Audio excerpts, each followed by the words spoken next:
السلام عليكم. قربت الامتحانات الوزارية للصف الثالث متوسط، فراح نحكي اليوم على أول امتحان اللي هو مادة العربي ومادة الإسلامية اللي راح يكون بامتحان واحد. شو راح تقسم الأيام حتى تقرأ، وشو راح يصير تقسيم درجة الامتحان، والأهم شو راح تقدر تنجح من هاي المادتين. إن شاء الله راح أسولف بهاي الحلقة. بالبداية خلينا نفرض عندك 7 أيام قبل الامتحان، فهاي 7 أيام شو راح تقسمها؟ أول يومين خليها للأدب، 3 أيام خليها للقواعد، سادس يوم اقرأ بيه الإسلامية، واخر يوم خليهم مراجعه على الاشياء اللي انت قريتها، راجع بيها قصائد الادب، وراجع بيها الاشياء المهمه في القواعد، وراجع بيها الاسلاميه. راح تقول شنو اخر يوم راح يصير علينا كلش صعبه؟ لا، مو انت ما دام قارن ماده فمن تقراها مره ثانيه راح تحفظها بشكل اسرع. خلصنا هسه وعرفنا شلون نقسم الايام. نجي نعرف تقسيم الدرجه. تقسيم الدرجه مو راح تجيك كل راح تلقاها مقسمه 25 للاسلاميه و75 للعربي. العربي 20 للانشاء و50 للادب والقواعد، وخمس درجات على الاملاء. تمام. نبدأ بأسهل شيء اللي هو الإسلامية اللي عليها 25 درجة. إيش تقرأ منها؟ تقرأ منها إذا تريد تضمن ال 25 كاملة تقرأ هاي تقرأ كتاب الإسلامية كله. ليش؟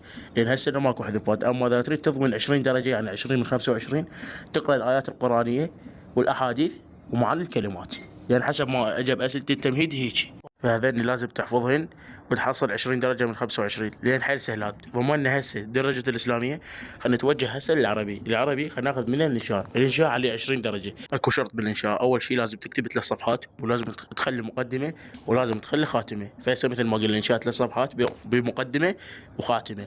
وكل ما كثرت أبيات شعر وآيات قرآنية كل ما زادت درجتك. خلصنا من الإنشاء، وذكرك 3 صفحات مو تكتبها قيد، دير بال. ثانيا القصائد مال الأدب لازم تلقاها موجودة بالأسئلة، وأكثر شيء عليها 10 درجات أو 15 درجة. يعني لازم تحفظ كل القصائد حتى تضمن درجتك زين. سؤال: عندك قصائد بالادب ما قدرت تحفظ، شو اسوي بهاي الحاله؟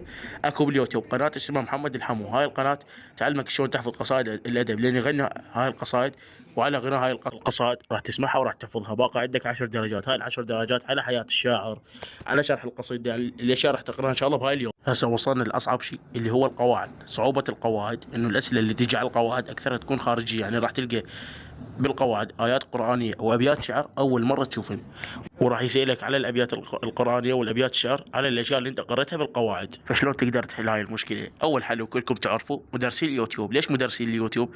لأن مدرسي اليوتيوب يشرحوا لك الأسئلة الوزارية اللي جتك بالسنوات السابقة، وراح يعلمونك شلون تقدر تحلها. فخاف تتكرر عندك ولو هي كل سنة تتكرر، فتقدر تحلها.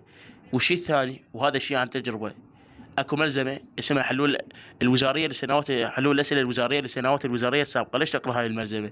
حتى تفهم اللي قبل لا يخليها، هذا اللي يخلي لك اسئله القواعد شلون يفكر قبل لا يخليها. فخاف تتكرر هاي الاشياء بالاسئله مالتك، تقدر تحلها. بقت لك 5 درجات. هاي الخمس درجات مال الاملاء، هاي لازم تكون مضمونه. تدري ليش؟ لان ما عندك بس همزه وصل وهمزه قطع وعلامات ترقيم. هذين نحفظهن، درجتك اللي هي 5 درجات راح تكون بالجيب. وصلنا لنهايه الفيديو، كل التوفيق ان شاء الله. لا تنسوا تشتركوا بالقناه. اشوفكم ان شاء الله فيديو